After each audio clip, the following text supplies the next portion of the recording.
বিরুদ্ধে তারা কোনো ব্যবস্থা নিতে অক্ষম। কী কারণে অক্ষম জানি না। আজকাল আপনারা জানেন একটা টাস্ক ফোর্স আছে, সেই টাস্ক ফোর্সে সামরিক বাহিনীর লোক আছে, তাদেরকে ম্যাজিস্ট্রেসি পাওয়ার দেওয়া হয়েছে। সেখানে বিভিন্ন এজেন্সির লোক আছে, তারা বিভিন্ন জায়গায় ঘোরাঘুরি করছে। এরপরেও দেখা যাচ্ছে বাজারে এর কোনো প্রতিফলন নাই। দুর্ভাগ্য হলো এদেশের বাংলার মানুষের দুর্ভাগ্য। সরকার পরিবর্তনের পর সাধারণ মানুষ আশা করে যে আমরা সুখের শান্তিতে আমরা থাকবো, সস্তায় জিনিসপত্র কিনবো। আমাদের মহিউদ্দিন ভাই বলেছেন যে চাইলের দাম আজ কত দাঁড়াইছে। এই মুহূর্তে চাইলের দাম বস্তা প্রতি 100 টাকার বেশি কেন? কী কারণে? এটা একটা ভরা মৌসুম।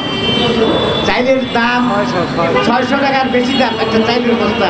তাহলে আপনারা বুঝতে পারছেন এ দেশে সাধারণ মানুষের অবস্থা কি, খেটে খাওয়া মানুষের অবস্থা কি। এ গভর্নমেন্টের তো কোনো পলিটিক্যাল ইন্টেনশন নাই, তবে তারা কেন এইসব লোককে আইডেন্টিফাই করতে পারছে না? তার কারণে এখানে ডাল মে কুছ কালা হয়।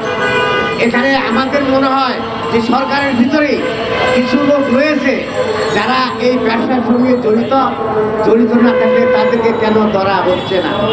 আমরা ক্যাবের পক্ষ থেকে বলেছেন, আমরা প্রায়ই আপনারা জানেন মানববন্ধন করি। আমরা বিভিন্ন ডিস্ট্রিক্টে আজ মানববন্ধন হচ্ছে, বিভিন্ন জেলায় জেলাই হচ্ছে। আর আমরা তো আমাদের তো আইনগত কোনো ভিত্তি নাই, কারো জেল দিতে পারি না। আমরা প্রতিবাদ করতে পারি, আমরা স্মারকলিপি দিতে পারি।